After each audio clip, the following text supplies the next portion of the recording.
What's going on, Star Wars fans? Hello there. It is Wednesday, and we are back. Even better. Mike, Derek, and Nick are here along with myself. We are getting into some cool Star Wars conversation tonight. Thanks, everybody, for joining us. I know we got a couple guys on here. Steve, Jedi Jarvo, thank you for jumping on. Brett's on, and Darth Plagueis lives. So if you guys are on here, throw something in the chat so we know you're here. Throw us some questions. We're going to start talking about some of the new stuff for Ahsoka Season 2. There's Jessica Powell. She just jumped on. Thanks for joining us. What's up? Hi, Mom. So we got some really cool news, and obviously it was probably sort of sad news for them to walk off the site for Ahsoka Season 2, but I think it's cool that they're wrapping things up, and we're getting closer and closer to this.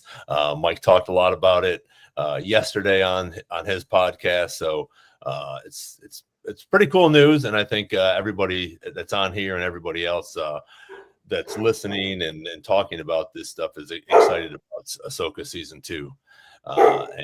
So Jacob's here, and Lane, thanks guys for jumping on. Hey, Dad. Have you guys, well, I think Mike, you probably saw it already, but Nick had posted that picture to our group chat early in the morning. Had you already seen that, Mike? I saw the picture when it was posted. I don't remember what time of day it was, but yeah, I saw that. I saw some people were kind of speculating about that stuff, but I didn't really put it together until Nick sent that, actually, because that was pretty early in the morning anyway. Yeah, my bad.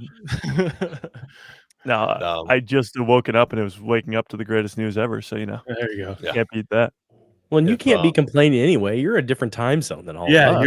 That was earlier for us than it was for you. That's true. I was waking up late. If you guys haven't seen it already, I'm sure probably most of us already have. This is what we were talking about. Again, we're going to talk some more about this today, but Mike talked a lot about it. He also had a short on it today, I think, too, didn't you, Mike? Yeah, I did. It's that important. Yeah, it is. It's so cool. And then this one I wanted to talk about as well. Them leaving the studio there. So now they just are, editing and getting all the tweaks out of it and getting it ready for all of us to enjoy. Yeah, what's actually really cool, and we did the math on it, it's the exact same timeline as Season 1. So Season 1 stopped filming in October of the previous year, 2022, I think, and then it released in end of August 2023. So if we're looking at the same timeline here, we'll be getting Ahsoka Season 2 at the end of next August, at the latest probably September. So we're less than a year away from Ahsoka Season 2. Yeah, exactly. Yeah, that'll be, it's exciting. And I think, 8 episodes, is that correct? Yeah. As far as we know. And then same with the timeline, I think, or not the timeline, the time of these, I think they'll be pretty similar and maybe even longer, hopefully, for us, and not just the 30 minutes or 35, hopefully. I know some of them last year or Season 1 were, 45, 47 minutes long. And that's what the crazy part is, though, and I know you guys know this, but it's like, oh, it's 50 minutes long, but there's 10 minutes of credits at the end so it's like it's only 40 minutes long. So I'm like, wait a minute, that's a little disappointing. Yeah, it's like, gotcha. Yeah. Well, I always say, like, the run times are obviously important. You want to spend as much time in Star Wars as possible, but they usually actually make the shortest episodes the best ones because they know that they're jam-packing these 35, 40 minutes with the best content that they have. So, like, when you look at the best episodes of, like, Mando Season 2, they're the shortest ones because they know that they have you for that set period of time. Yeah, for sure. What were you going to say, Nick? I was about to say kind of what Mike was saying is that they're usually, the runtime for the big ones are usually like the finales where you have to kind of make a lot of things happen. And even when there's big moments, so great example, Mike just said Mando Season 2. Sorry. Both of our dogs are barking. It's fine. If anyone wants to know about that dog's owner, this dog is named Blue, and we did an interview with his dad, Matt McQuiston. And it's on our YouTube channel. There you go. Yep. So they're two partners in crime. But anyway, the big Luke Skywalker moment didn't need an hour. No. We got that kind of as an extra at the end. Yeah. And I feel like the best episodes from that season kind of happened in the middle and were not that long. Comparatively. And, we probably don't want huge long ones anyway, if it's meaning that the series is dependent on an hour-long episode to wrap the season up. We want kind of like a consistent drip of this story, because by judging by that picture, it's going to get pretty wild. Maybe speculatively. Well, going back to this picture, I mean, the best part about it is this is something to latch onto. If we're not getting Ahsoka for the next 10, 11 months, we're not going to get a trailer for a long time either. So if they're done filming, we're not going to get any set leaks. We're not going to get any images from the actors on set. Like, this is it. So that is something that we're going to really be able to sink our teeth into, because clearly they're making those hand gestures with the one out to the side and one up like this, because it's the same thing as the Mortis gods on that thing. It's just a little tease and a little nod to keep the fans satisfied until the trailer eventually comes out months and months later. And it's just genius. I want to know whose idea it was, because they posted it on Natasha's story, but like, was it her idea to do that, or was it like somebody like that? Like, it's genius. It's genius. Yeah, I don't think. I mean, I'm sure she enjoyed it and went along with it, but I have a feeling somebody in the in their whatever production or something was like, hey, listen, let's do this and let's put it out there, because again, there's so much that we're learning in the past few weeks, that's going to be leading up to the Mortis gods here, and we've been talking about it, and you've been talking about it as well, Mike. And we're getting the actor that's going to play the father. Different things like this where they're standing right in front of it. So I mean, it's pretty much in our face, and I think that they're going to have to do, and that's what I was trying to explain the other day on yours when I sent in a chat. It's like, we have to go. They have to explain this stuff, and I think they will.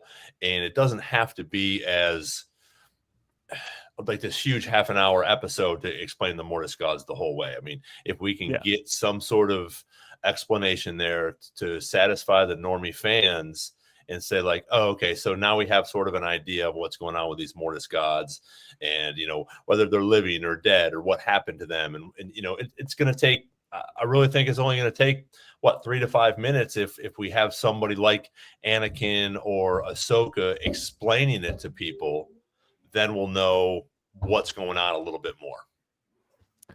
Yeah, I think the whole Mortis god stuff, it's going to need to be explained pretty well, and actually, doing this with this whole shadow image, doing that is going to get us talking about it. And then when the crazy Star Wars fans like ourselves talk about it a lot, then it even gets to the normie fans. Like, we talk about it to people that we know that aren't as big as Star Wars fans as we are, or the word just gets out. A big YouTube video pops off for a lot of views, and people get the word that the Mortis gods are coming. And then they go, what's a Mortis god? And maybe they do some research, or they just wait for the show. But setting the groundwork, paving the way this early out. I mean, season 1 gave us the Mortis god statues. So if they're not already thinking, who the hell are those guys? Then, I mean, what are we doing? But that's why I love season 1 so much. It asks so many questions that they don't answer in season 1. Like, season 2 is going to have a lot of answers. But for a normie fan, that's their first time probably seeing those statues. And what the hell is that? What is he standing on? Those are the questions that need to be asked. In this image is just bringing those back up, because it's been 2 years since we got season 1. Yeah. Well, and the fun part, I think, is that's only half of Ahsoka season 2. We got a whole other half with Ezra and Hera and Chopper and the big blue meanie, So I think that's what's cool too, is we can talk about this, and for days and months and almost a year, and then we still have another half, which I really think that we're going to get some more of that stuff as well as we go along. So welcome, Kyler and Austin. Smartass Austin says it's okay for us to start now. Feel free to start now because he's here. So thanks, Austin. We appreciate that. We're going to go ahead and start. No, I'm not going to start. But thanks everybody for joining us, and let us know what you guys think about this this image that we've been talking about. Has everybody seen it? And what do you guys think about it? Let us know in the chat. I'm going to bring it up one more time here if I can find it. But there's a whole bunch of. I found this today too, which I thought was sort of cool. That's a great one. What we're talking about is these three right here, and I think we're definitely gonna get more information on them. But have you guys seen this? Anybody in the chat, have you guys seen this? And what are your thoughts on this? Ooh, you want to put it back up? There you go. Yeah. See if that works. There we go. Yeah, that's cool. Production value, baby. Yeah, there we go. Moving up in the world. So the cool part about this too is it was posted by Natasha, who plays Sabine. So we assume that the person on the left is Sabine. But people actually, the first reaction when this sort of image dropped was that she has long hair again, which, I mean, it kind of looks like she has long hair again. The long hair was sort of a fan favorite thing. People were kind of upset when she cut the hair, but those were kind of fans who didn't watch Rebels when she always had short hair. So maybe the long hair comes back because she doesn't have her usual barber in Peridia land. So maybe she has to grow out the hair. But that was sort of the initial response, was like, oh my God, she's got long hair, not, oh my God, this is way bigger than we ever could have imagined. But it's also weird that Ahsoka is supposed to be the daughter. Like, she gets her on Mortis, she gets the essence of the daughter transferred into her to bring her back to life or save her from dying, whatever you call it, whether she died or didn't. So why is she on the side of the son? And why is Sabine the father? Maybe we're looking too far into it, but I don't know. I feel like I can answer that for you. Go ahead. First of all, we're looking at their shadows. True. So from the view of where you'd be standing, that would put her. I'm trying to think. Actually, never mind. That's not like, it doesn't work like a mirror. But no, But I don't know. I also think this. We've talked about it. We're going to be talking about it for a year. I think it's apparent because of one of the biggest images in the show that we're obviously going to be dealing with Mortis stuff. So I don't think this is any confirmation that we're getting. I think it's already confirmed we got Mortis in the freaking show. Yeah.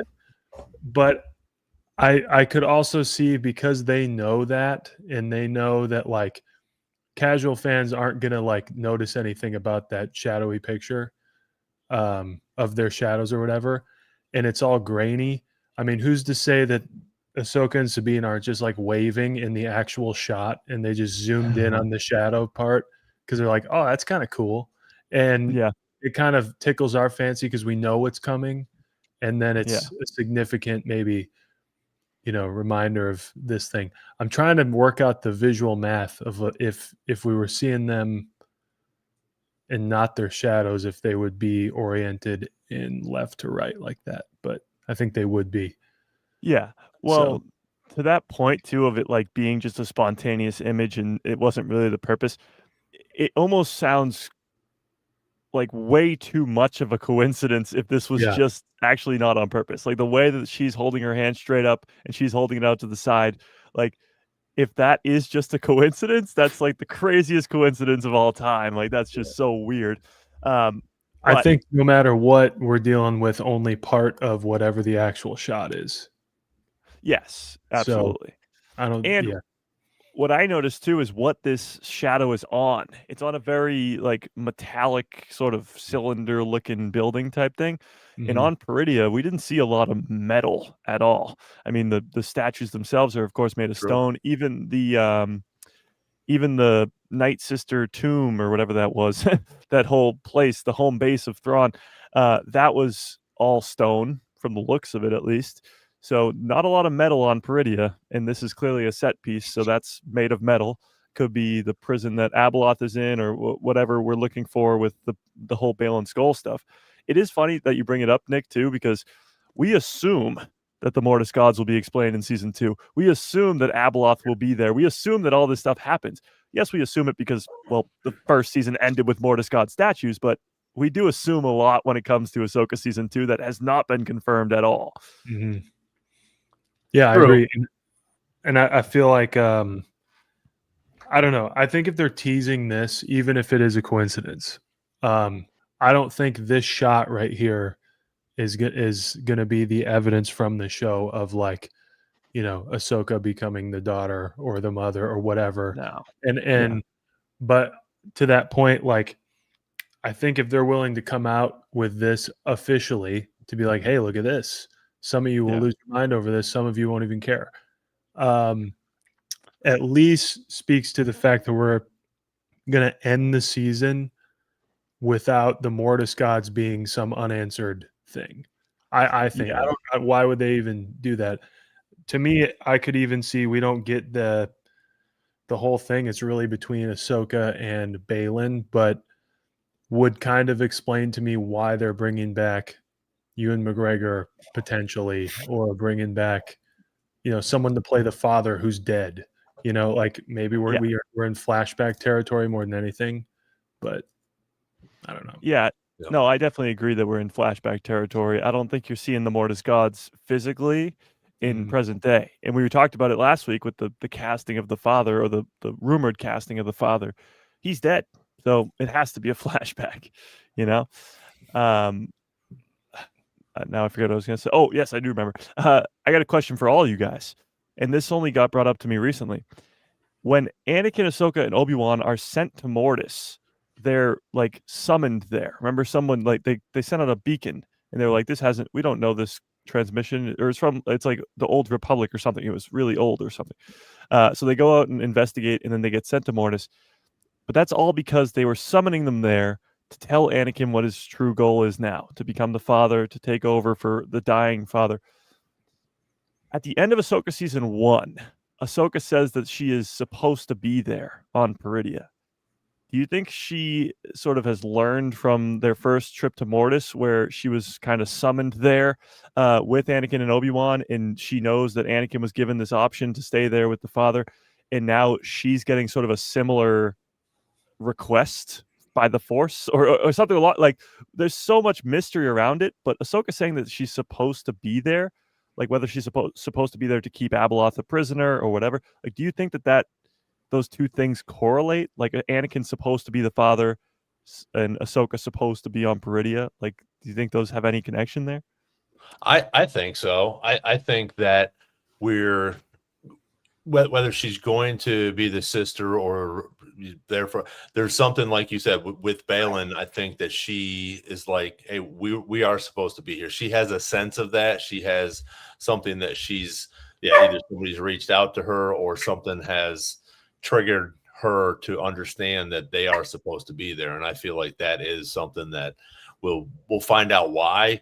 I don't know, what it's going to be, but I definitely think that it's like that. And I also think the same thing with this picture. I don't think that the underneath, I think, is just sort of I feel like it's more of a goodbye, we'll see you next time. We've had a great time. And I think that putting the Mortis gods up there, like Nick said, some people are going to go freak out and go, oh my God, this is freaking amazing. And some people are going to go, well, I'm going to have to figure out what this is. And some people are going to be like, oh, I guess I'll just wait and find out what it is.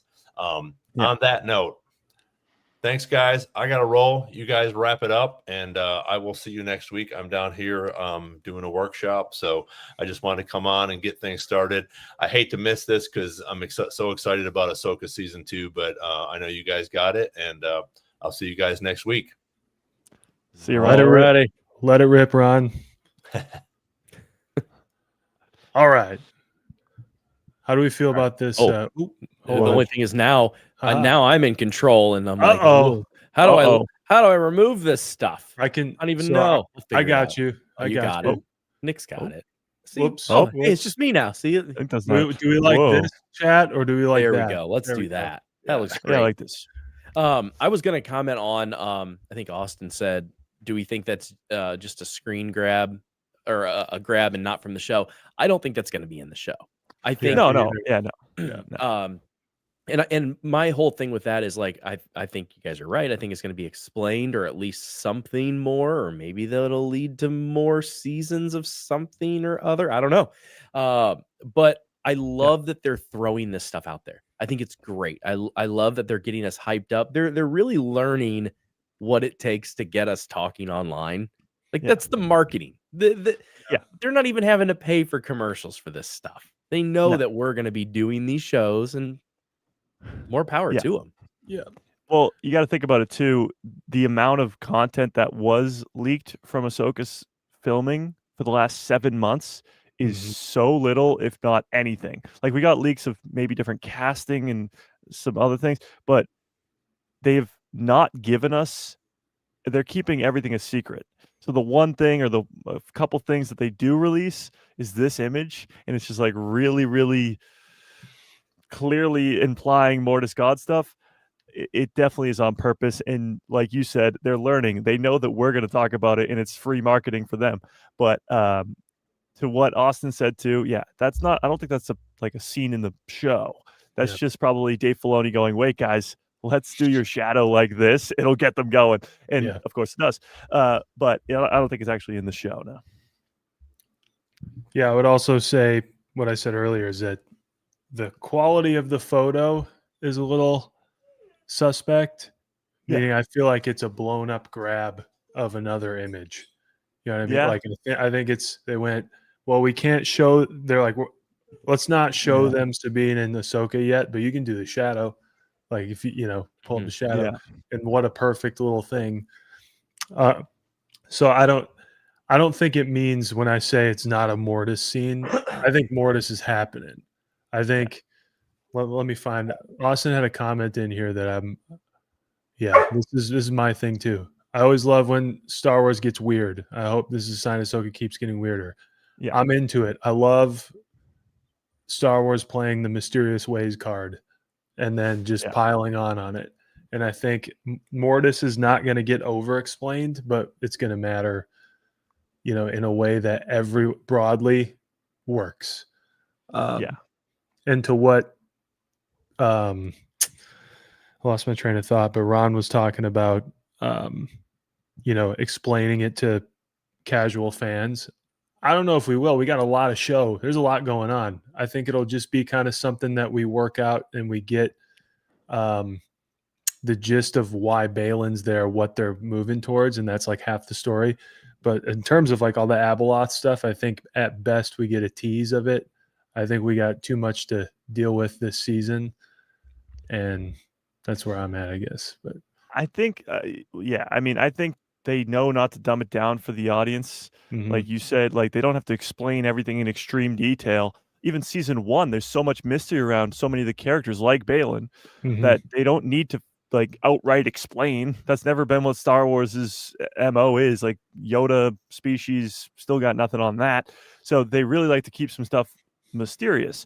And season 1 did the same thing. I mean, we got introduced to a whole new galaxy and all this other stuff, but all of it is sort of a mystery. And to a normie fan, yes, they did a good job of introducing who Hera Syndulla is. She's a general of the New Republic. That's sort of all you need to know. And she's looking, in the early part of the season, they set up Ezra being missing with Thrawn. It's sort of a mystery of what happened there. If you're, again, a normie fan, not having watched Rebels, but they explain it very, very well who those characters are and why it makes sense. So I think the second season will be very similar. For people who have watched Rebels and have watched the Clone Wars, it will probably be a lot easier to follow. But even if you haven't, you can still follow it. It just might take a little bit of more brain power. Agreed.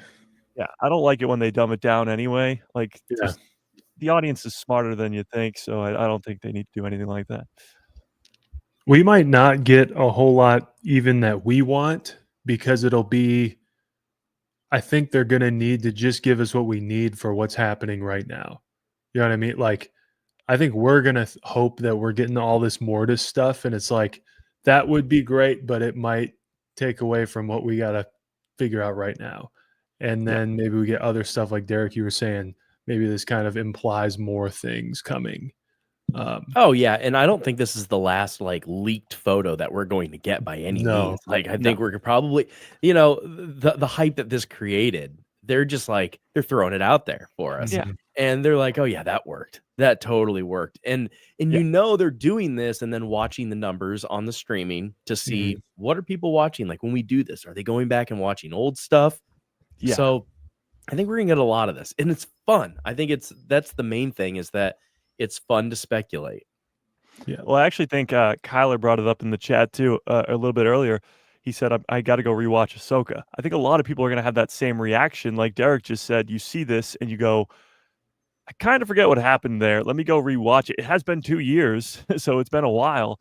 And honestly, I'm probably in for a Ahsoka rewatch anyway, especially before season 2 happens. But yeah, you're gonna see a spike in Ahsoka rewatches when stuff like this happens because people are gonna go, "Oh yeah, Ahsoka was awesome. Let me go rewatch that," or get hyped up for season 2.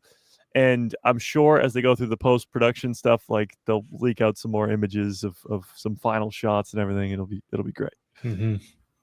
Yeah, and I don't know what their plan is. I kind of feel like they did a lot of advertising for season 1 in the couple of months leading up, like lots of trailers. Yeah. All variants of the same trailer, but lots of different cuts. I mean, it was on TV. So I wonder now, what's the vibe going to be? Is the broad appeal obviously is going to be Mando and Grogu? So does that give them a little more license to get weird with Ahsoka? It's kind of my hope anyway, that they get the broad explosion from the movie. Yeah. And then we can get a little more kind of juggernaut weird with Ahsoka season 2. I think actually you can ride the wave of the movie right from May all the way to whenever it is, August or September, when it releases. Because if The Mandalorian Grogu is a success, it's going to be a box office success through till at least July. Like it'll be the summer blockbuster we're hoping it to be, hopefully.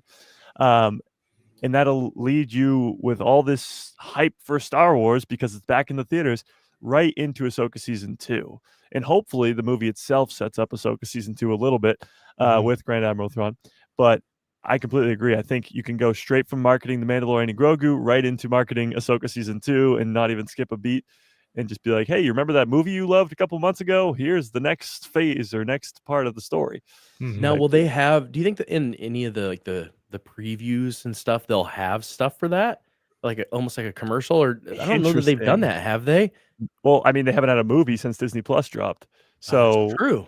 We're in unfamiliar territory here. That'd be a really smart thing for them to do. Yeah. Put a trailer out at the movie. Yeah. The first trailer, even like the first official trailer for Ahsoka, drop it with the movie. You have to go see the movie to watch the trailer.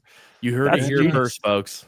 All right, Lucasfilm, call Derek immediately. I am a marketing guy. What can I say? There you go. Yeah, no, that's genius. It's the perfect timing too. There you go. It's the perfect timing. You're, let's say it does come out at the end of August. You're probably 3-4-ish months away. That's the perfect time to drop the first trailer. I think that increases the chances of Mando crossing over a little bit as well, or at least setting it up. Or some parts of the story. Like, I mean, you look at Ahsoka season 1, so much of that is set up from the Mando seasons. You have Carson Teva, you have Ahsoka, who was established in live action in that season, and it builds off of each other. Ahsoka doesn't train Grogu, and we don't know why until Ahsoka season 1 when they explain why. And then she, of course, goes into the world between. It's the same reason she stopped training Sabine, and then she gets her last lesson from her master.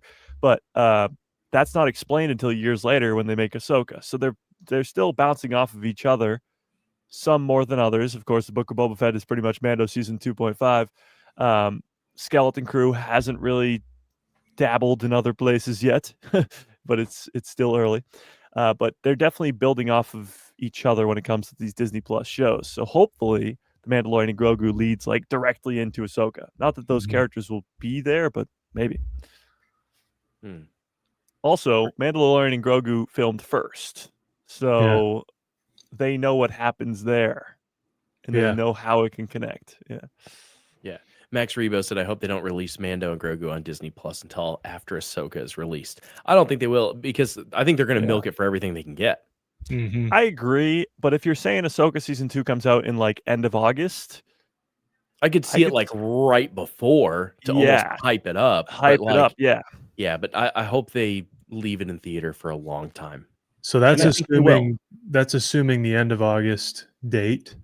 Yeah. If they kicked ass and somehow got this thing out in late June, I don't and foresee them being you don't see hurt. it. Yeah. I don't So think they that- would, even if they could, because it's too jam packed with the Mandalorian and Grogu. You don't want to interfere, I guess. So would it be better if it goes late and then it's Mando's reasonably on Disney Plus as like a kind of a glue to Ahsoka season 2? Yep. Yeah. I mean, it could be. I think so. Yeah. Yeah, you don't know what's at the end of next year for Star Wars content. If we assume that the Maul series is early next year, then Ahsoka will probably be the last thing of the year. So if it ends in October, then the rest of October, November, December has nothing. Like maybe it does get pushed a little bit further back so that there's more content through the year. Like Ahsoka could bring us from September to November. But yeah, I don't really know. It depends on also how good the Mandalorian and Grogu movie is, I think. If they want that to live in theaters longer, then they can do that. And they can push back Ahsoka a little bit. But I don't know. All I know is next year's going to be insane. It's exciting. Well, this week was kind of exciting too, because we had some of the Prime what Prime big deals or big Prime Day deals, whatever. But there were some Lego Star Wars sets. There was plenty of Star Wars merch that is still out there today and tomorrow if you're watching this live or within a day. So like there was Grogu and his Prim. There is the Ghost, and did I say there were some other ones? Oh, this little, hold on, I got it. I got this already. I don't want to break it. This spider thing that has Bo. Oh, from season 3. Yep. Yeah, that has Bo-Katan on it. I forgot about that thing. That thing's sweet. It is really cool, and like the legs move, and like it's really cool. And I think it's only $40. Wow, that's pretty great. Oh, and the Death for Slice. Lego, that's a steal. Yeah, I did see the Death Slice went on sale to like $600 or something. Oh, whoa! No, maybe it wasn't that. One of the Death Stars went on sale for like a silly amount, but I'm not. That is not confirmed. Did see some of the brickheads went on sale as well. I know that those have not done very well. I think they're cool, but Max Rebo picked up Black Series Neil for $18. Ooh. Yeah, $40 for that set right now. Amazing price. And like the Grogu and the Prim, I think was $70 and normally $100. So there's some pretty good deals. If anybody is into Lego or any, I mean, I'm sure we could look right now, but there's plenty of stuff to be had. I should make my own links. I do have, I have affiliate marketing. Oh boy, that's not what we're doing. I didn't prepare. The Legos pay for themselves. Exactly. Help us get more Legos. I mean, I do have like 5 sets that are not put together right now. Same. Yeah, I need to do them. A friend of mine just finished Chopper last night, and I was like, "Oh, I know somebody who has Chopper." Yeah. Now, is that a Lego Chopper or is that just Chopper? No, that's just Chopper. That's actually from Galaxy's Edge. So when I went, I don't know, 2 years ago. Wait, when did I go? 2 years ago, a year and a half or something like that. I was at Galaxy's Edge. Didn't want to buy a lightsaber because they're expensive, and at the time I didn't have really a lot of money on me. So I was like, all right, I'm going to decide on one droid. I didn't want to build my own for some reason, but I was like, either BD1, Chopper, or something else. I forget what it was. So I took it to the Discord, and they voted Chopper. So Chopper it is. Chopper's so good, but I love me some BD1. Yeah, I was going back and forth. I think it's because he's like he's evil and mean, and he sits right behind me, so people love it. I know. They're like, when is Chopper gonna kill Mike? Well, and how many lives has Chopper taken? Exactly. It's a big ruthlessly too. It's a lot. And then another segue for BD1. Did you guys see the new clip with my favorite character thanking everybody? Well, if you didn't. I happen to have it here right now, and we're going to watch it.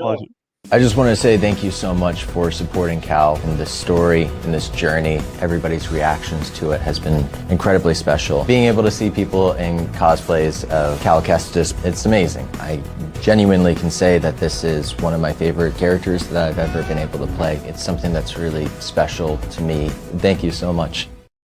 I love that Mike had his head turned. You can see his face. Yes. So that says a lot to me that they put that up for a few reasons. One, of course, we love Cal.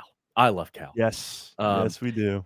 But they are pushing Cal so much right now. Way too much, honestly, for a tiny little role in Rebuild the Galaxy Season 2. He's only in it for a couple minutes, like a lot. They're pushing him a lot. Yep. And it does make you think, maybe they'll just It's gonna kill him happen. on Alderaan. I mean, no. I think, Cal Kestis is such a gold mine for them because the game sells so well.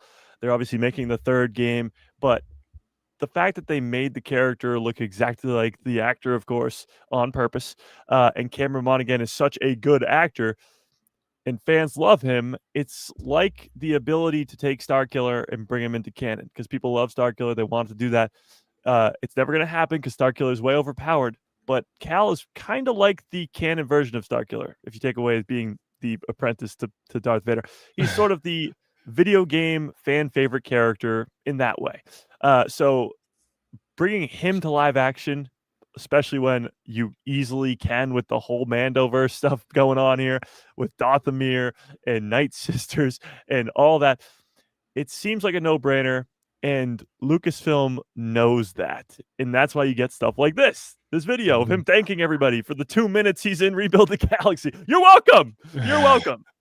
Yeah. And it makes me so giddy because every time they do this, again, just like the picture, they're dropping this stuff, and I'm like, let us have it. We want it. Yes. I need to get his lightsaber so bad. It's pretty sick. I got that for Austin, who's in the chat, for him for Christmas. It's Nice. great. I need it.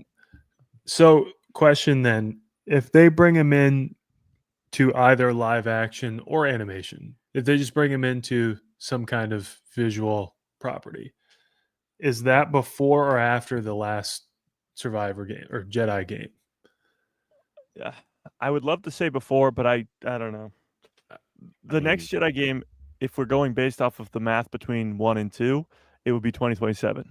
Yeah. So that's still 2 years away. That's, I guess, if we can push through The Mandalorian Grogu and Ahsoka Season 2, then we're in 2027. So technically, if the game does come out in that year, after that, we can get him in whatever comes next. Mm-hmm. But or would it be an opportunity to inform the last game to put him in something? that was the other thing. Like, wouldn't it help the sales for the last game if he's in live action already? Like, people would be like, oh, I know that guy. So even more people who aren't video game fans are fans of the shows, and maybe they want to buy the game because of that. I mean, I'd love that. The only problem is you'd know that he doesn't die in the third game, but honestly, who's thinking that he's going to die in the third game anyway? Unless he's a Force ghost. Unless he's a Force ghost. Well, I'm saying if something came out, like, I know we all want him in, Ahsoka, for example, or stuff like that. But if something came out or he was thrown into something, which we don't know is on our radar, but something that does not occur after this third game, like something that could inform. That's what I mean, like inform the whereabouts, or I guess the vibe of the third game.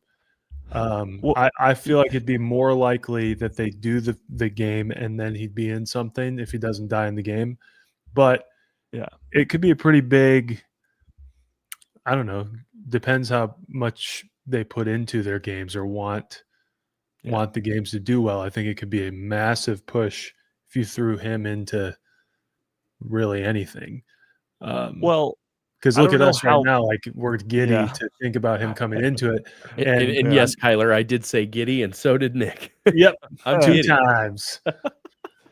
Well, my thing is, if they were really on top of the ball here, they would somehow give us Cal in like Ahsoka Season 2, and then have the third game, take place in the Mandoverse. Have you be able to like fight the remnant of the Empire, go to Dathomir again, where Thrawn's now set up with a base there. Like, they could have it be very interactive with what Thrawn is doing and feel like you're a part of this fight. If they're doing a Mando trilogy, if they have a game set in that trilogy where you get to be Cal Kestis and go and fight the remnant of the Empire and fight for the New Republic and fight against Grand Admiral Thrawn, like that would be awesome. I don't know if they would connect it that heavily, if they're ready for that. Like, they've probably been working on this game for a while, but they've also been working on the Mandoverse for a while. So I don't see the game taking place in the Mandoverse, but it could take place in the time of the original trilogy, which would be pretty cool.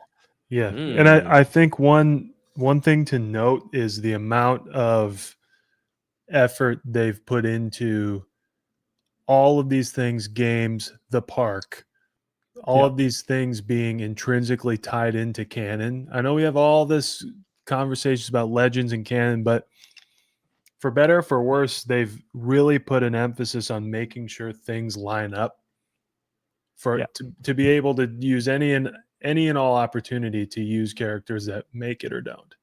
And the Battlefront games are one of them, particularly Battlefront 2. There's a lot of aspects of Battlefront 2 that actually set up many of the things that end up happening on screen in many other places. The park is a literal location in the timeline, kind of frozen in time.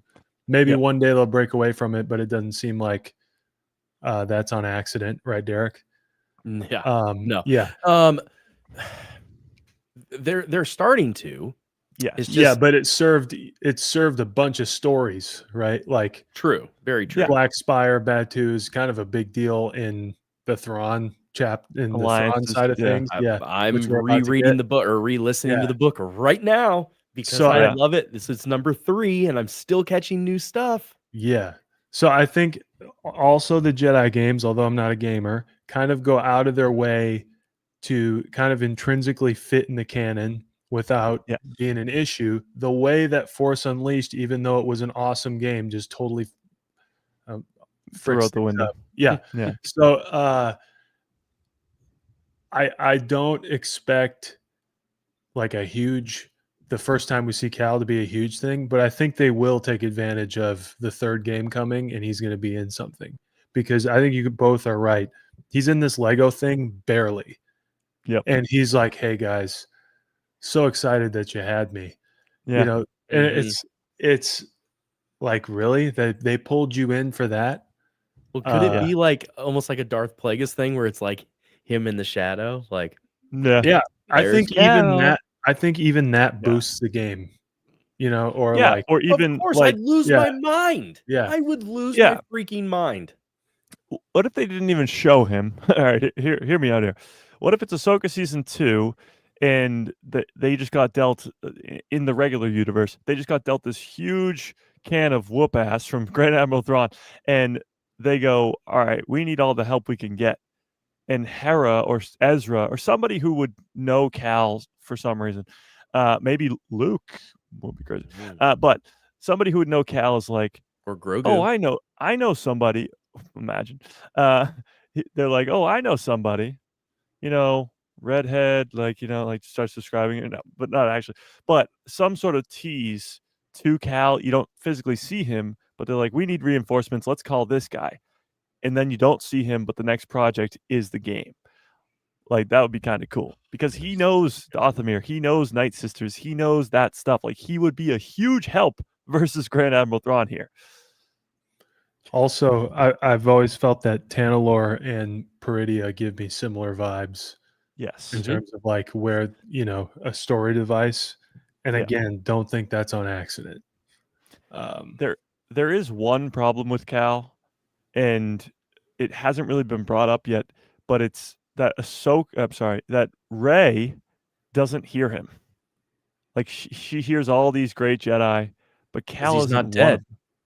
Haha. Because he's not dead. I'm telling you. Like, but also, I've long since thought that. Yeah. Because I heard someone else bring that up too. Well, what about Ahsoka? Because Dave Filoni says, well, maybe she's not dead, but she does call out to Rey. So maybe alive people can also call out to her? If you were created by Dave Filoni, you live forever, I think, is the rule that he has in the studio. But well, he killed Kanan. But I'm just kidding. R.I.P. Kanan Jarrus. Womp, womp. Yes. Well, in terms of Ahsoka, I mean, maybe she is dead by the time of that, and maybe we see her die in something upcoming, which would be horrible.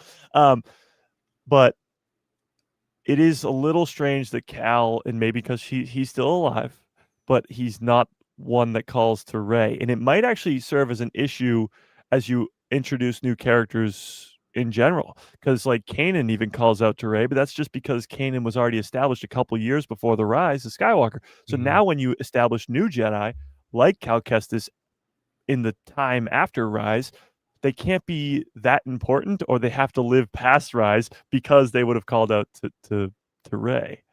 Or hear me out, he turned to the dark side. Ah, Also a possibility. He does go very dark in Survivor. That's for becomes sure. a I night know. sister.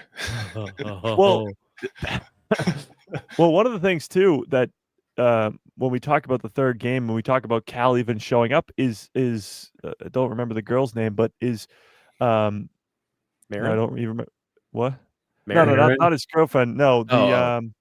the daughter of the bad guy. What was his bad guy's name? What the hell is his name? Of the second game, the bad guy, Bode, Oh, yeah. Bode's daughter. So you remember at the end One of of the the game, bad guys, yeah. yeah. Remember at the end of the game, he kills Bode. Spoiler alert! This game it's like 2 years old. Get over it. He kills Bode and takes the daughter and is like, "I'll train you." So we don't really talk about that. Like, is she gonna be around? She's gonna grow up. That's still like, I don't know, 15 years, maybe give or take 15 to 20 years. No, can't be. No, it is. Yeah, how old would Cal be with Rey? With Rey? Well, I did the math shit. recently. With the Mandoverse, he'd be like 41, 42. So you're talking another maybe Talking 30 years 70. onto that. Yeah, he'd be in his 70s. So he Okay, could still that's be alive. possible. Yeah. Yeah, It'd he'd put be an older Ezra, guy. I think the sequel time would put Ezra in like his 60s. Yeah, exactly. And Kanan's Cal is a little bit older than that. Yeah. So Yeah, he because could definitely Ezra's still be not alive. calling out, is he? He could definitely still be alive. No, Ezra's not. No. Yeah, So see, there we he's go. done his We've got some hard proof All right. that Cal's gonna But show what up. But what about Bode's daughter? Because if he's gonna actually like train her to be a force wielder, because her dad was, I guess, like, is she gonna be around in the third game? Is it gonna be like a I didn't play the games, but the God of War games where you have like Kratos and his son, and you kind of play side by side with the two characters? Like, is that how the next game's gonna go, or is this girl just gonna be forgotten? Or like, what's the deal with this? She definitely won't be forgotten. Like they Yeah. have been very good about tying all the loose ends in the games. It is interesting what they could do with her though. I mean, they could train her and turn her dark. That was my thought of like it's almost the easy way to go, Yeah. but it could definitely happen. Or like maybe it's more of like a Sabine where she kind of rejects the Force be. and things like that. Which if there's anybody on the West Coast that's been to a Ross and got that $30 Sabine lightsaber, your boy would be tempted to take one of those because they're so far only in California. But I digress. I could definitely see like her more so going to a rebellious thing, maybe even almost like the Acolyte a little bit. Interesting. Well, Cal's not going to be the best teacher in the world. Let's be honest. He's going through there's some stuff himself anyway. But I think it'll be sort of like I think the third game you'll see maybe a couple missions where you play as the girl, like something like that, where like he's training her. Maybe you get a training sequence with the girl as a mission or whatever, and then maybe you get to play a couple as her in the mission. But her father was very dark side, and she's being trained by Cal, who has this dark side tendency. So it wouldn't be impossible for her to turn to the dark side. And by My the question guy to who you killed is his dad, and by the guy who killed exactly. him.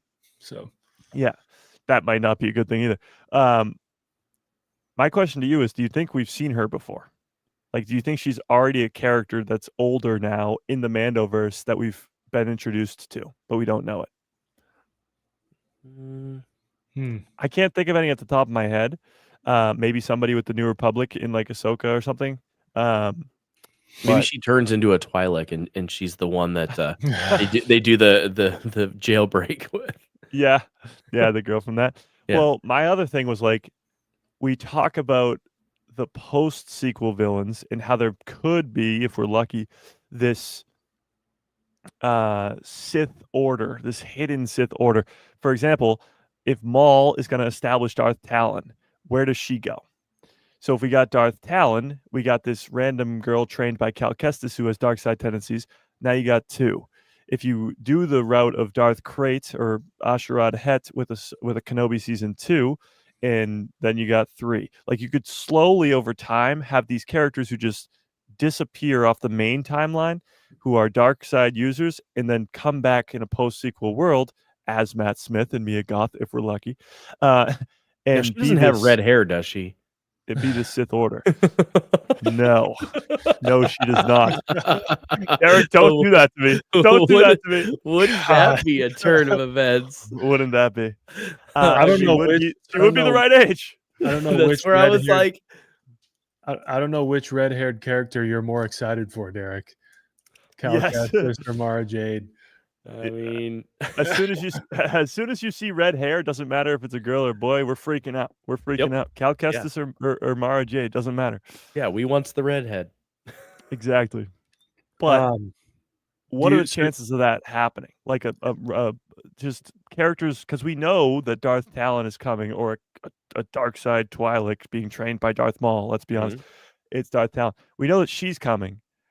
And then she disappears because Maul is on Malachor 5. Maul is in Solo, all that. And she's not there. So she disappears. I don't think they'll introduce her just to die. She disappears. This maybe other girl disappears. Like, we could slowly but surely, don't call me Shirley, set up this different Sith Order type thing. Yeah, I think this kind of gets into something we were talking about maybe last week or the week before, about how there are probably more offshoots of these people who just went and said, we're getting lost and I'll train you, whatever.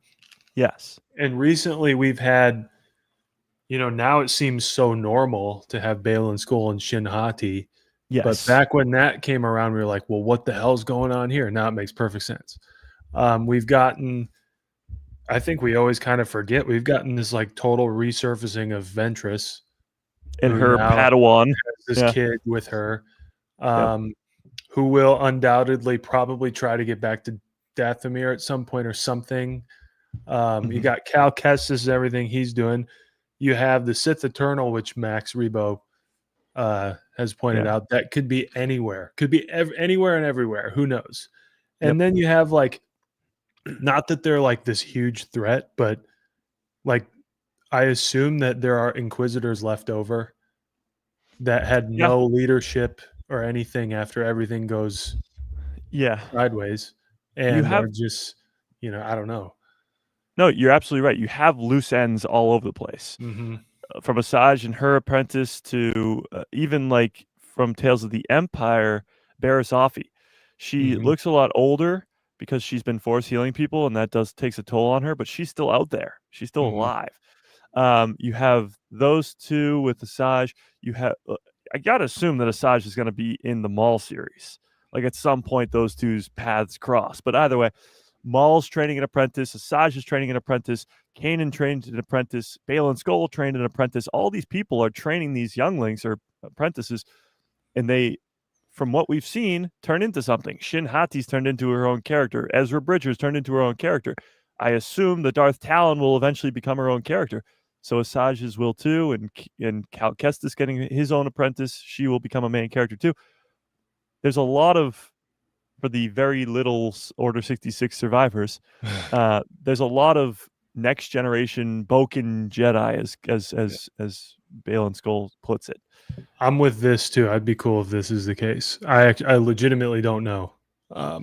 Well, I don't know where all the Inquisitors end up dying at, but we've seen a bunch on screen. Cal kills a couple. Of course, the Rebels crew kills a couple, the Grand Inquisitor and others. So you've seen a bunch of them die. You definitely haven't seen all of them die. So I wouldn't mind that either. It's Vader killing some of them. Yeah, be pretty awesome. We tend to get a new one every year or something just to make for a a bowling pin in a show or something. But I think this kind of lends itself to a really interesting post-sequel world where there's a little more parody. You talk I'm always wearing the Timberwolves hat every week, but like a lot of talk on how the last 7 NBA champions are a different team each time. Yes. A lot more Yeah. parity. It's a lot harder to win a championship. So I think in this sequel world where, everything cools off a little bit and people feel like they need to rebuild in maybe a more with a little more parity, you might discover more groups of people and it complicates things. Like Ray might feel the need to go search these people out because logically they're out there, but they might not want to jump into one big group. There might be a little more expansive parity, and that might be kind of the things that Ahsoka is getting at in this show, where it's like this thing's bigger than just Jedi, Sith, Empire, Rebels. Like it's a broader situation that might even get even more broad. No, I completely agree. I think post sequels is just going to be chaos, and there's going to be so many different people fighting for power. I mean, it's the same as post originals. You got this fight for power. The New Republic is kind of ready to come back, and they aren't really able to extend beyond the inner rim stuff. And that's why you see these remnant of the Empire guys who are pretty much just warlords of their different sections, and that's sort of a sample size of what could be in the post sequel world. You're going to have Rey in her new Jedi Order, but that doesn't mean she's not going to be opposed by another Jedi Order. Like, where's Grogu? Where is Ezra? Where is Cal? What are they doing? Are they going to be a part of Rey's Jedi Order? Or are they going to start their own? Or are they just going to be doing their own thing? Like, there could be other layers to that, even villains like Sith Lords doing their own thing. Well, it could almost be like the Mandalorian, or like, with Mandalorians, where they have different factions and then they fight against each other. Yeah, exactly. I mean, and they could be that. Yeah, those Jedi factions could have like very reasonable arguments to not come together, Exactly.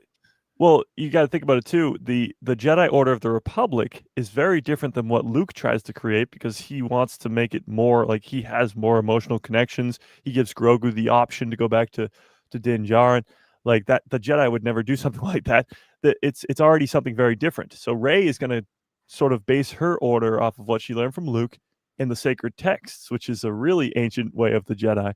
So you're going to have some people who don't want to do it that way, and some people who want to do it the way of the Republic Jedi or whatever. Like Cal knows the way of the Republic Jedi, pre-Order 66. Maybe he wants to try and do something like that.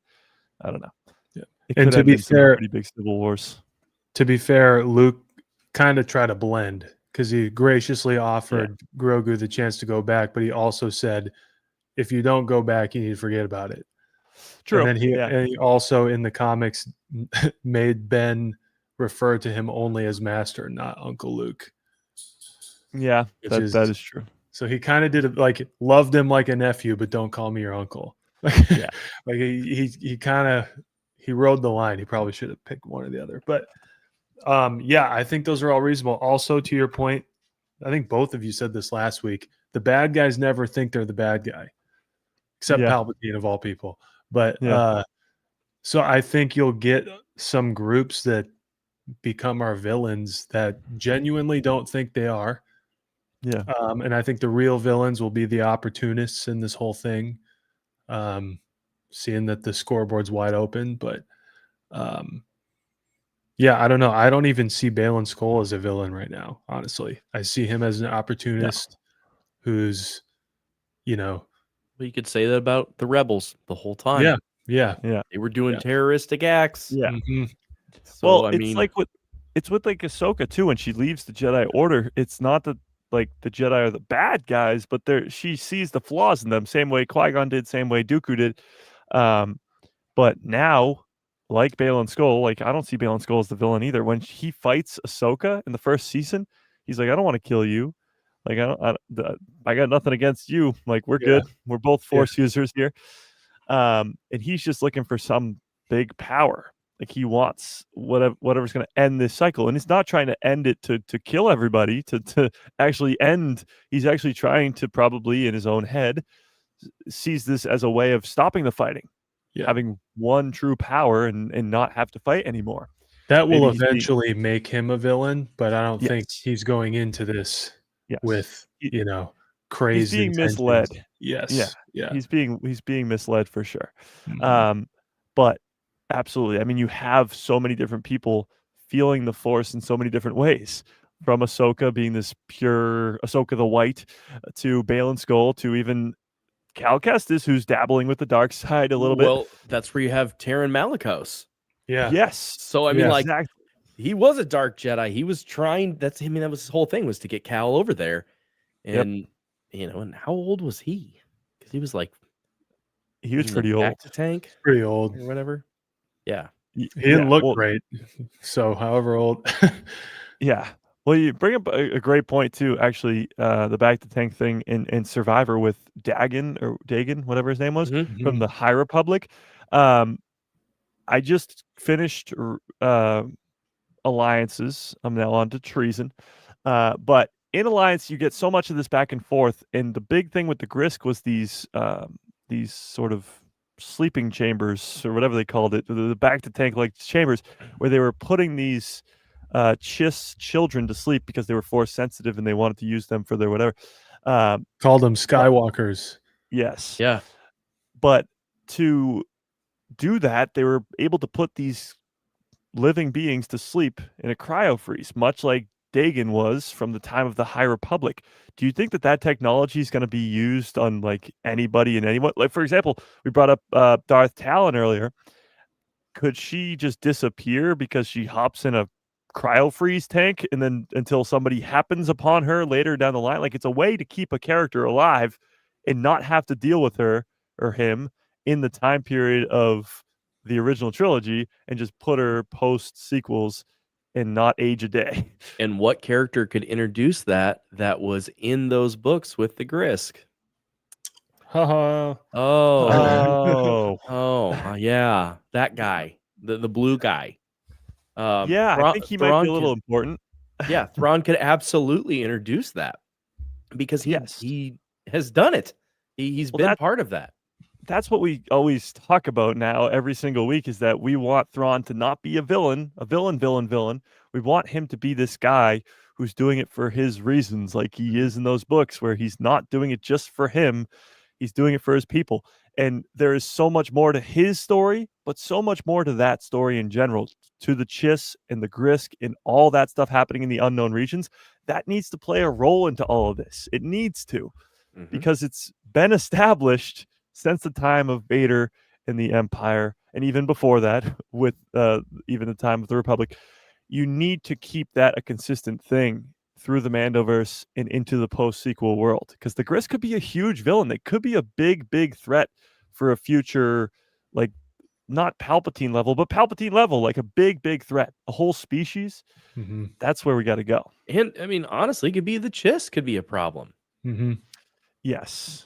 So like, and there's so much of that. Now, I wanted to bounce back real quick to Taron Malicos, because he was the leader of the Night Brothers. And Mike, you said earlier with Cal, and what we said, Night Sisters. I'm like, well, there's the Night Brothers. Yep. Now, I don't think that's going to happen, but I don't think that we're done seeing the Night Brothers. Yeah. No, I completely I agree. I mean, there was a crazy theory that Taron Malicos could be like our canon version of Joruus Sabaoth, and that he was buried alive in the first Jedi game, so technically he's still alive. But if he could break his way out of that, I guess after they left, I think he's probably dead. But if you wanted to do that, yes, you can still have the Night Brothers be a very important piece to that. We don't know what Thrawn is coming to when he gets to Dathomir. Like, it's not just going to be a happy welcome home, Grand Admiral Thrawn. Whoever's there, because the Night Sisters get slaughtered, whoever's there is not going to be pretty happy with him coming back, Kind of depends too with, like, didn't Morgan Elsbeth say she was getting called to by the witches on Peridia? So I would think they would have a direct line to Dathomir as well. Yeah, yes, but who's on Dathomir? Yeah, I don't know. Who's getting that message? Yeah. Because when Cal goes there, all he fights is bugs, and then Taron Malicos, and then he finds Merrin there too. So I don't know. And the zombie things. Yeah. Yes, true. The Night Sisters all get slaughtered by Grievous, but as we see in the Clone Wars, on the other side of the planet, that's where Maul and Savage are from. So there's Mhm. still living people, living There's beings Mad on the Max over planet. Yeah. To your point about Thrawn, I 100% agree. I'm just going to put a little wrinkle in what I would like to see. Yeah. And you guys already know this, but I think for Thrawn's on-screen time, I would appreciate a season where he is just a villain. Yeah. I liken it to A New Hope and 98% of Empire. And for a lot of people who experienced Empire, no one actually believed that Vader was his father. They were like, he's just manipulating him because he's evil. And then Return of the Jedi is actually the movie that fleshes him out and makes him that interesting, the most interesting character maybe ever. And I think, maybe the more casual fan needs that jarring, like, oh, Thrawn's really bad. Because we see him on the screen and go, oh, there he is. And then, big blue meanie is what people kind of come away with. We need to see him to be a real big blue meanie, I think. And I don't know how Ahsoka's going to do that. I don't know if they're going to take seasons to do it or if it takes a couple of episodes. I think he just needs to be just bad for a little while because he's not even that bad in season 1. He's just kind of an ass, and you can tell he's brilliant, and he wins. And I don't know. Well, I think honestly, if you haven't read the books and you've seen even Rebels, he's not. I mean, he's supposed to be the bad guy in Rebels too. Like you don't see the side of him that you see if you've read the books. So I agree with you that they need to establish him as just evil, like plain and simple evil, and then give him sort of like that redeeming quality, much like Vader. But you can kind of do, I think, more of Thrawn along the lines of like Darth Maul in a way. Because Maul is killed in Phantom Menace, comes back and sort of casted aside by his former master. And then in season 7, he literally asks Ahsoka to join him to take down Palpatine, to finish this, to stop what's about to happen because he knows it's going to be horrible. Now, Maul is definitely more towards the dark side where he wants to sort of find a way where he can gain some power and all that. Thrawn, not so much, but it's a very similar sort of structure of a character. Like he can be really, really evil and then have a little bit more of that redeeming quality to him as you get more of his story explored.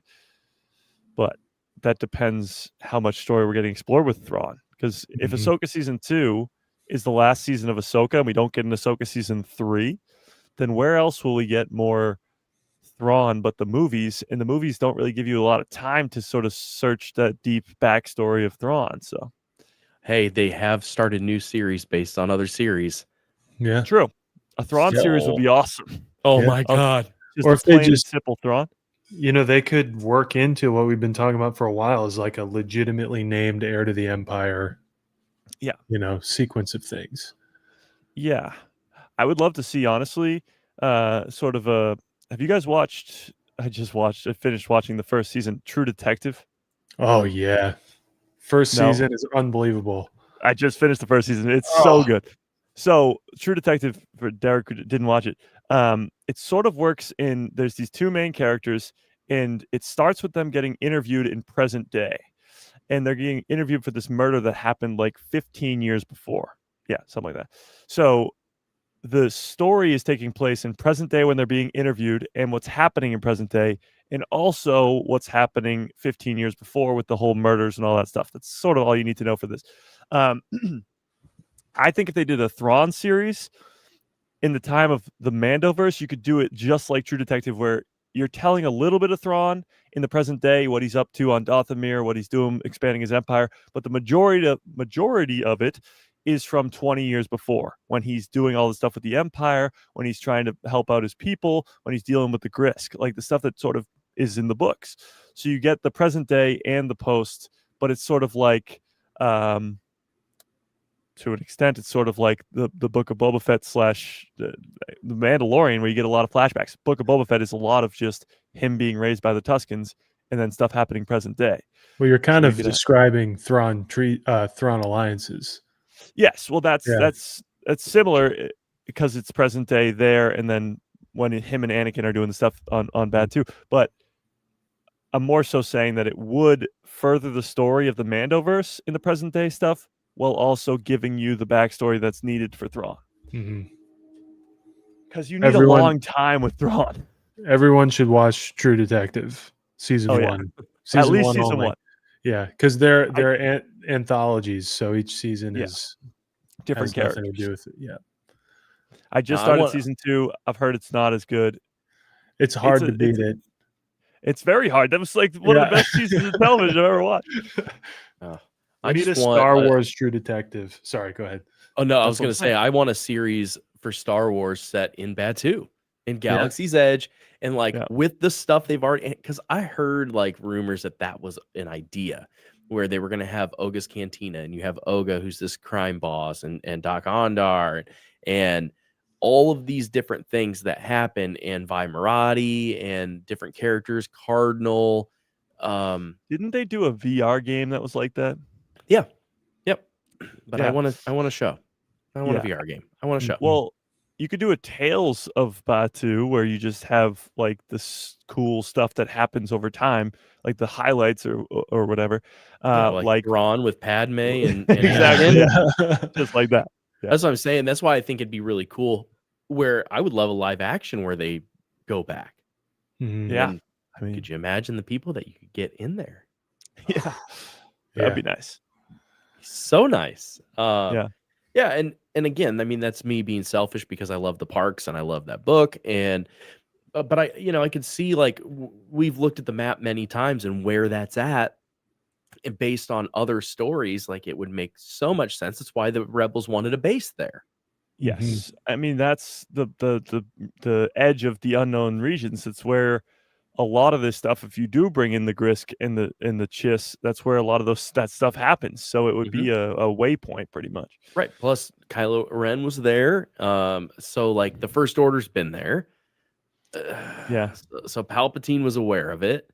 There's Yeah. just so much that so if Palpatine was aware of it, that means Thrawn was probably aware of it. Well, obviously he was because he was there, but like, Yeah. I mean, later on, even Yeah. Mhm. that he's aware that, oh, there's rebels on that planet that you were on. Oh, Yeah. okay. It's really crazy that Palpatine sitting in his throne on Coruscant can be like, I sense something on Batuu. like he's just that powerful. But no, I completely agree with you. I think getting more stories with an interconnected planet like that can do some pretty good. Imagine like Starfighter had Batuu in it. Like just keep connecting it to sort of a specific planet. Yeah, oh man. It'd be so That'd be great. great. And then they add the Star Cruiser. Wah, wah, rest in peace. It'll Well, just the Star Cruiser be did out you of guys order. see- the Star Cruiser was in the Mando trailer. Yep. I mean, why do that? You've already closed the ride. Why put it in your newest movie? Don't know. A little weird there. I know. Now it's like just storage and supposedly offices for I the was gonna say, is it Imagineers. offices? Yeah, No Yeah. one really knows. yeah. It was such a great concept, just too expensive. I'd Way love to too go to a expensive. fully immersive Star Wars thing, but it was just too much. Yeah, and I've talked to tons of people that have done it, and I didn't get to do it. Ron and I were Yeah. talking about doing it, and then they announced they were closing. But like they could have turned it into a million things. Yeah. A million things. Like turn it into like almost like a daycare and send your Yeah. kids there. Go monsters, because that's one thing they took away the Jedi school, like the training thing at Hollywood Studios. The stage is Yeah. still there, but they aren't doing that anymore.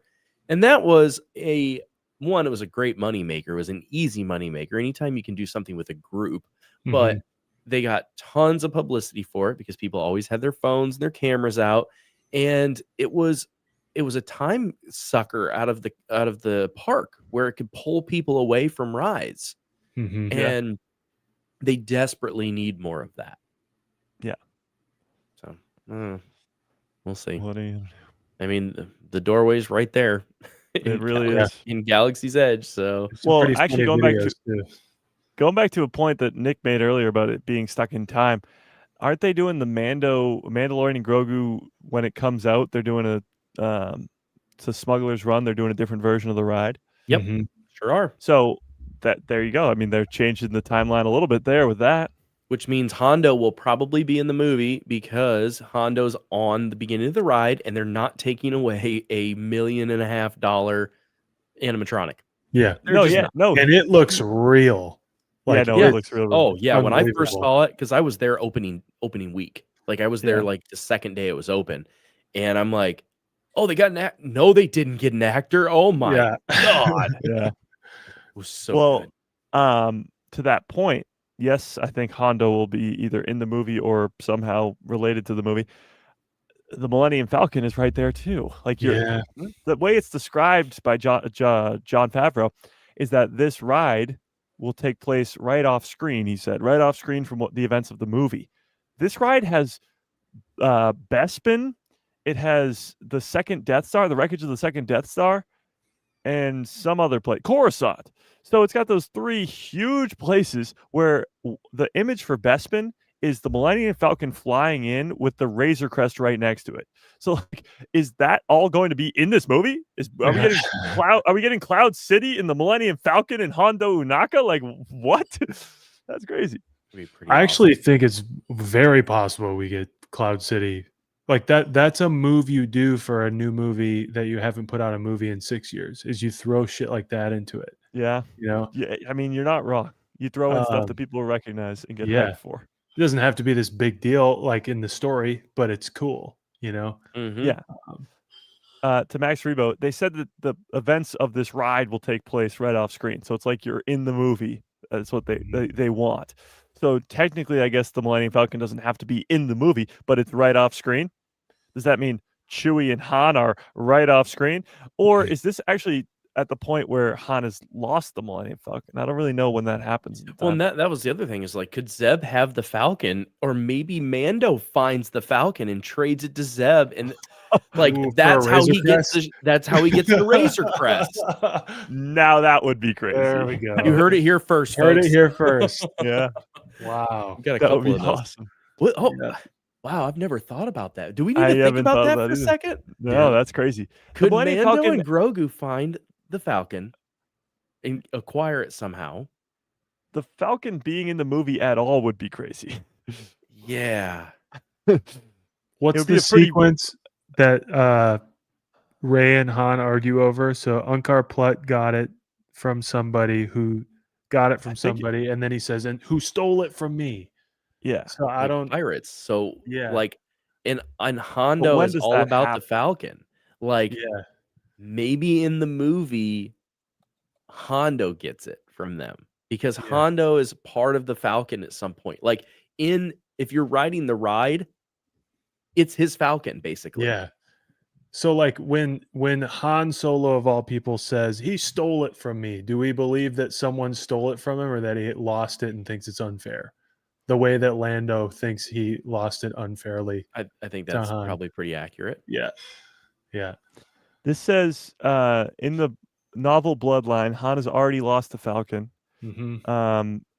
That takes place 6 years before The Force Awakens. So, and it just says, my personal theory is that he lost it 15 to 19 years after Revenge of the Sith, Return of the Jedi.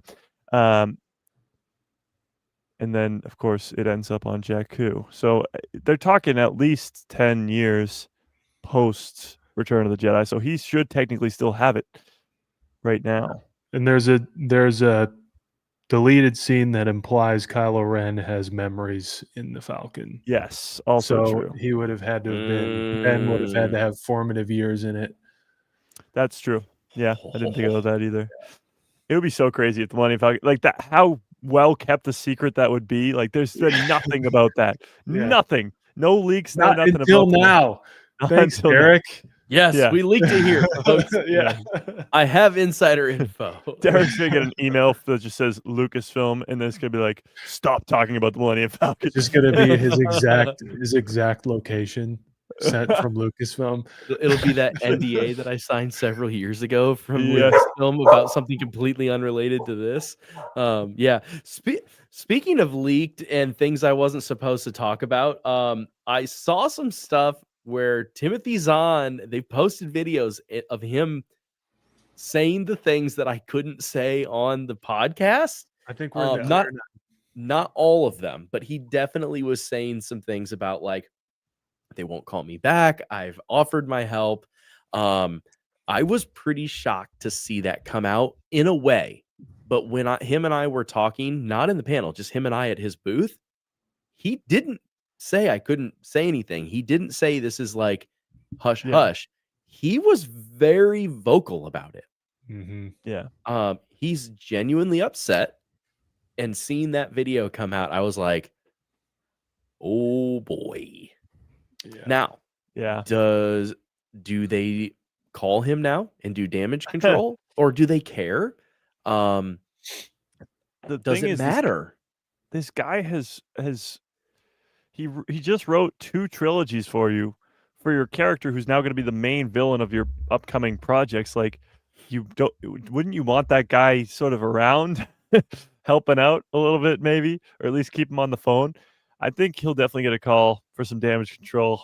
Somebody at Lucasfilm has to see that and be like, wait, Plus, maybe we're dangerously close to getting a new CEO soon for Disney.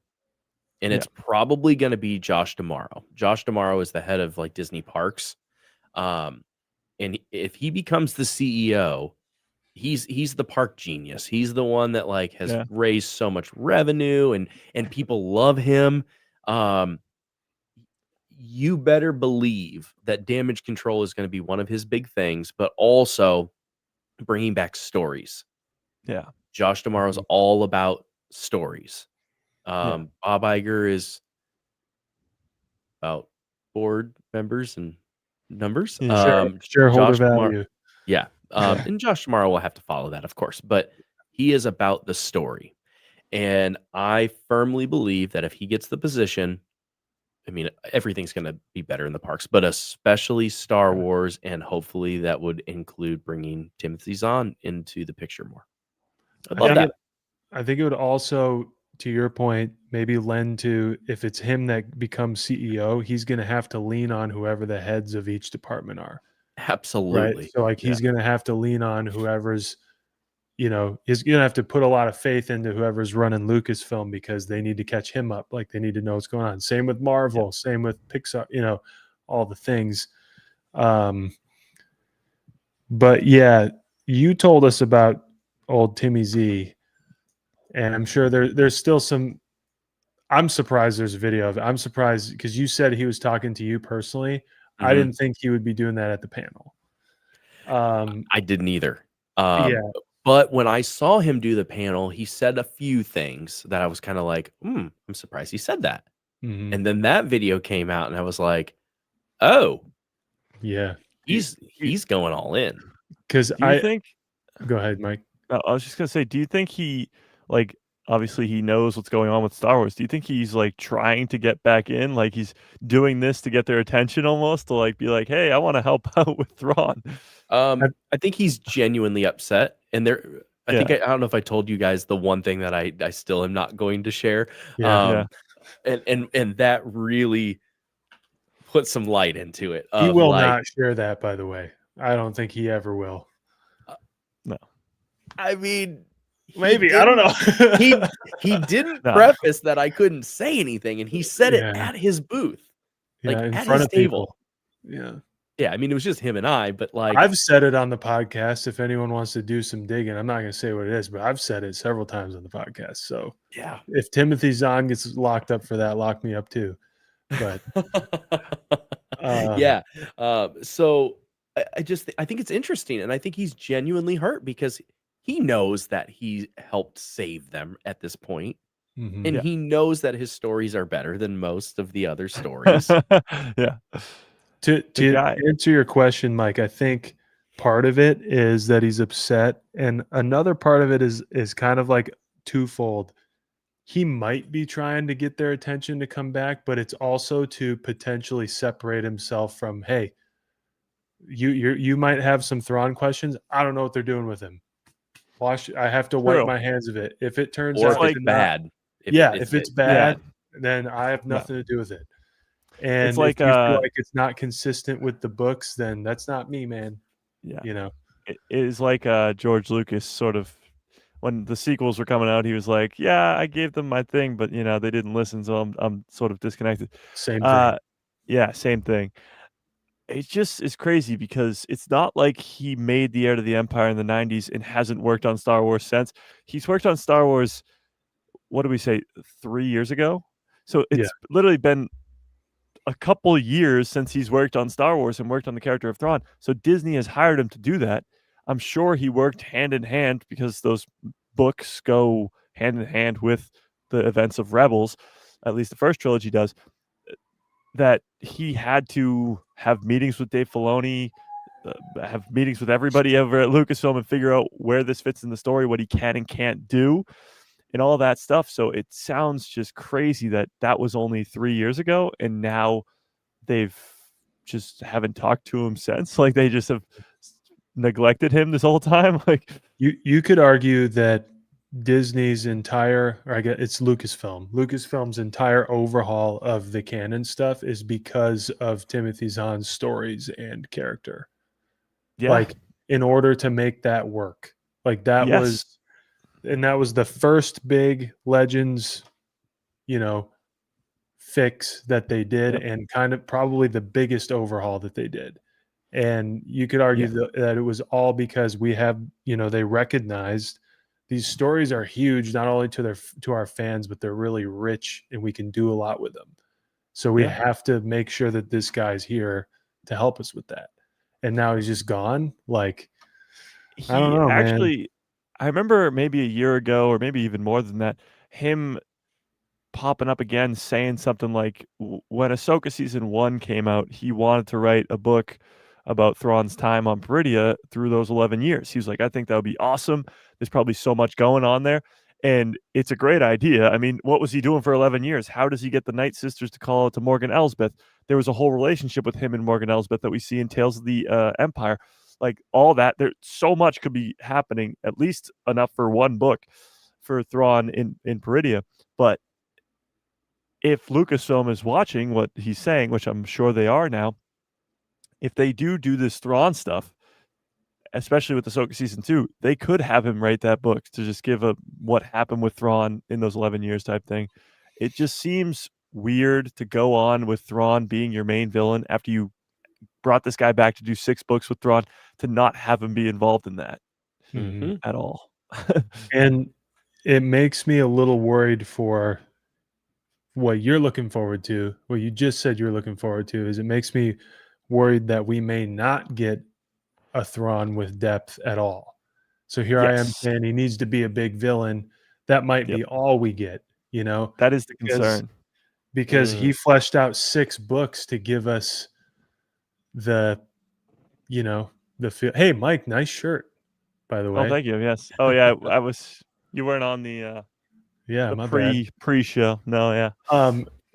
Went through all that for 6 books to give us a lot more depth out of Thrawn. To now excommunicate the guy, does that mean we're not going to get that on screen, and that he's just, although Rebels Thrawn is great, is he just going to be Rebels Thrawn because that's what Filoni knows and uses it for? Like, I don't know. Well, the problem too is if they're doing the Heir to the Empire, in the Heir to the Empire, he's just a bad guy. Like he doesn't have that rich backstory.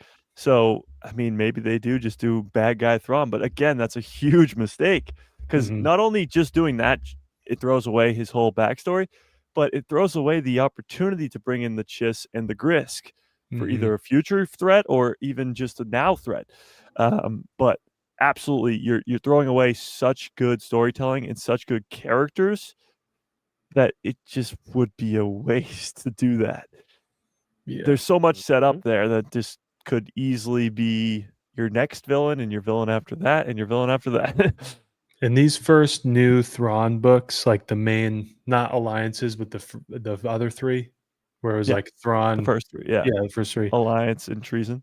They were coming out at a time where like the Aftermath trilogy was happening. All these things that were, and by the way, guys, Aftermath, Life, Death. Oh, geez, Aftermath, Life, Debt. There we go. Great book, and if you ever want like sequel building, that's the one. It's a great book. The Shadow Council is in that book, like years before Mando. Yeah. Anyway, all that was coming out at a time where it seemed like there was a push in one direction, and then obviously as the sequels panned out and then Disney Plus came out, there was a shift in how we were going to go about stories, and Yeah. projects died, other projects changed, what have you. So maybe this is a result of that split, because Thrawn coming back was a very early push alongside a lot of other big pushes that are no longer happening. So Yeah. I hope not, but Well, there's also one other piece of the Timothy Zahn puzzle that you're missing that I'm surprised Mike has not mentioned. And that is that he's written several books yeah, that Yes. have a certain Yes. character. yeah. So, like, you look at like Choices of One, and those are legends, of course, obviously, because RJ is legends still. Yep. But oh my gosh, great books too, and those are old. Like Mhm. when did Yep. those come out? 90s? That would have Probably been like late mid 90s. 90s. Yeah. Yeah. No, absolutely. I mean, it's not just Thrawn in terms of characters that he's created in Legends even that are great, or even in canon that are great. There's so much story there that he's created, from like Eli Vanto to even all the other chists that we are introduced to in the books, that could, in theory, come over to canon, or they are in canon, come over to live action, or in some sort of capacity. That would be really, really cool. And of course, Mara Jade, because why not? She's a great character. Yeah. I think mean, that kind of kills or puts a damper on our Mara Jade talk if Timothy Zahn's on the outs. Well, I not don't really. think he's on the outs still. I just think that with what they're doing, they're just not involving him Yeah. at this time. At this And- time, that's the thing. Yeah. Right. And like they've been notorious for bringing people back late, Mhm. Yes. like very late. And Yeah. it could be like they're like, "Hey, we love this. We got this." And then they're like, "Oh, you know what? Maybe we do need some of that." Or Yeah. maybe they keep going with their story and they realize we need him to write the books. Mhm. Yeah. He's not a screenplay Anything. guy. Like Mhm. Yeah. he does novels, and we need more novels done. In between these, we have no idea where to go with the story. Let Yep. him run. And Yeah. then we can take those and make more movies and shows. I don't know. Exactly. I don't know. No, you're absolutely right.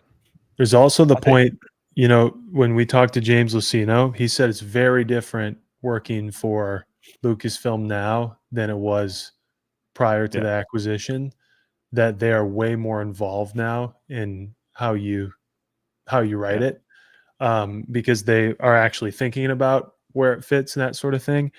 And Timothy Zahn has written a lot under both regimes, and Yep. clearly is willing to write under the new one and write Yeah. really well, and write with some kind of direction that isn't just his. So Yeah. he's proven, in my opinion, to be very collaborative, and he's absolutely. proven to actually really care about how it works. So if they asked him back, I think he would. I don't right now today see a scenario where him speaking out helps his case, though. Yeah. I think Right. it makes it kind of weird. But So it's even weirder that they won't let him in, they won't email him or won't call him. so yeah. I'm looking online right now, and it said he has not written a screenplay, but he has consulted and did do consulting on Ahsoka. But I think that's just consulting. That Yeah, could mean I remember like that. one phone could call. mean anything. Yeah. I remember that when Ahsoka was first announced, and they were like, "We're bringing in Thrawn," and Dave Filoni said at that Star Wars Celebration, he was like, "Yeah, we've talked to Timothy Zahn. He's helping us or whatever with the character." So I think he helped. I don't know in what capacity or how largely he helped, but he did have a part in Ahsoka season 1. Yeah, and so like I'm just wondering if maybe it just comes down that like he doesn't know how to write screenplays, and that's what they need. Like like that's just Yeah. not his style, and maybe he thinks he can and they think he can. Yeah. I don't know. We don't know, and we probably won't know.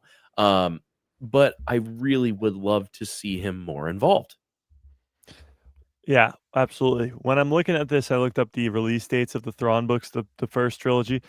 The first Thrawn book of the canon ones was 2017. Then Alliances is 2018 and Treason is 2019. That 2017-2018 is the last 2 seasons of Rebels. Meaning those 2 stories sort of line up with each other. The first book being Thrawn gaining power, and the second book being the time in between his loss at the end of season 3 and season 4, with his mission with Vader. But that means he was heavily involved with conversations about Rebels, because those 2 series and books were coming out at the same time. So he had to know who Governor Price was, what her purpose was. Like, he had to know the whole story of Rebels season 3 and 4 before they happened, so he could write the book. So he was ridiculously involved with that story then at that time, if the timeline is timelining. Yeah. Max said Dave's jealous. I don't think that is the case at all. No. Here's another thing. As I'm thinking about this, like, I'm going back and thinking about the panel that I watched with James and Matt and Ashley. And obviously they're very close with Dave, but yet they're not the way they make it sound. Like, it's like when he calls, and when he doesn't, he doesn't. And he doesn't tell anybody anything until they need to know it. I mean, So you're talking about one of the busiest guys on the planet right now. Like, he's doing a million different things all at the same time. He was just filming for 7 months. Before that, he was just filming for 7 months. Before that, he was just filming for 7 months. Like, he's nonstop when it comes to this stuff because he's producing on everything. Yeah. And then another person that we haven't brought up in ages who has been very, very quiet is Kathleen Kennedy. Yeah. Like, I haven't heard a peep about her lately.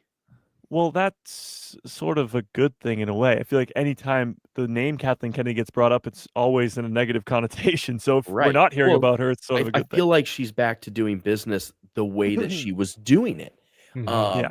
And that's wonderful, because I've long since said, like, how successful she was at other things and helped building Star Wars and other franchises. It was just when she got too involved.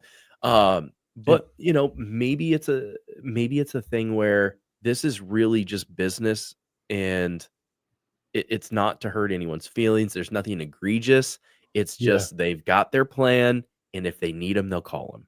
Yeah, exactly. I think that's likely. I still think it's odd that I think it would be odd if it were true that Tim Zahn was not a part at all of season 2 of Ahsoka.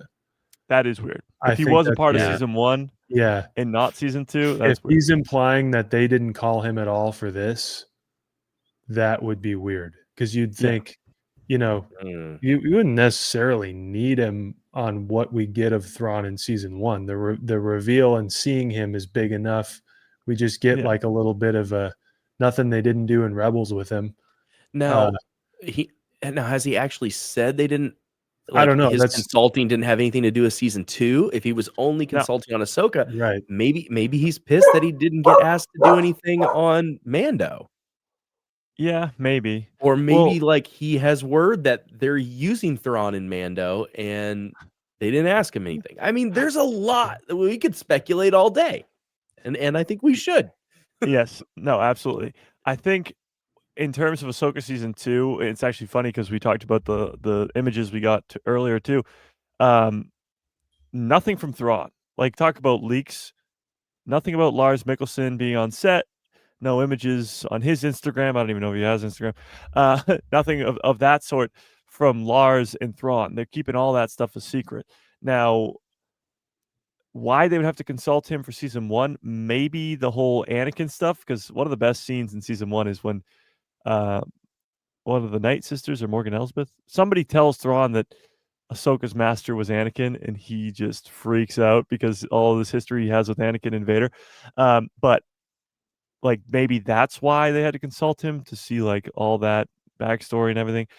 Yeah, that I just saw Austin say in the chat about the Mike Zero comment. That's my biggest struggle in life is my name being Mike. People are like, "Wait, are you Mike Zero?" I'm like, "No, don't put that on me, Ricky Bobby." Put that on me. Yeah. Jade Throne for sure. I think we'll throw this out there too. This is not a knock on any of our people, but like, if you think Dave Filoni is out here reading the whole double Thrawn trilogy, given all the other things he has to be doing, I think Yeah. you'd be mistaken. I think he probably is him and people like him are so involved in making the pieces fit that he didn't have to read the thing. He can call Tim Zahn if he wants. He can call all the other storyboard people who are, Pablo Hidalgo, who's working things out for him. If he Yeah. needs a detail about what happens in alliances to line up, he can call Pablo Hidalgo from down the hall, and he can give True. him the thing. Plus the It's millions different. of showrunners and Right. assistants. They're like, what did that book say about this? Yeah, and Yeah. or freaking at this point, ChatGPT, like Right. it'll tell you. Exactly. Like I was But just using. the difference is if Zahn is working on something like he was when they were making Rebels. That's important. Like, hey, we need the actual brain power in the room. Yep. But dude, if you've ever seen the interviews with Pablo Hidalgo, that guy is a human encyclopedia. Like, Yeah. it's unbelievable. So if he's got Yeah. him down the hall and he can be like, hey, we want to make sure this works, he doesn't have to call Timothy Zahn, who No. Derek can attest to. Tim Zahn's writing constantly. So Always. like he And now- might be unreachable. So It's interesting you said that because I did ask him, are you working on any Star Wars books? And he didn't answer. He didn't say yes. He didn't say no. He said, I'm working on a lot of things right now. Well, he's probably signed some NDAs and he can't tell you, but that's sort of the good news of it though. Like he could be saying, yeah, they don't have me involved with what's happening with Ahsoka season 2 in the Mandoverse, but I'm writing a Star Wars book like at the same time. That's what I was just saying too. Like maybe he's just filling in the gaps because that's what he's great at. Yeah. And maybe he's mad because he's out of the loop from what's happening in live action and he wants to be in the loop, but he's still just the book guy and they want him to write the books. Like, I don't know. It could be a sort of just a miscommunication happening over there. it's also pretty healthy advice to people. If there's anything Star Wars that comes out that you don't like or something that you liked better, that's still out there.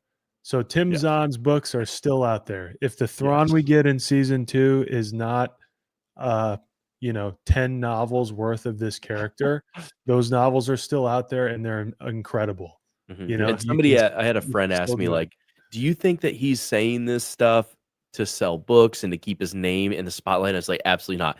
Like, No. he is not a marketing guy. That is not his thing. He's a quiet, like he lives in Oregon and just like lives in the woods and writes books all day. Because I asked him, I said, hey, do you ever guest on podcasts? He said, no. He goes, because if I do a podcast, even like a few hours or an hour, he goes, I lose half a day of writing. I'm like, whoa. Yeah. Whoa. It's like, that is what he does.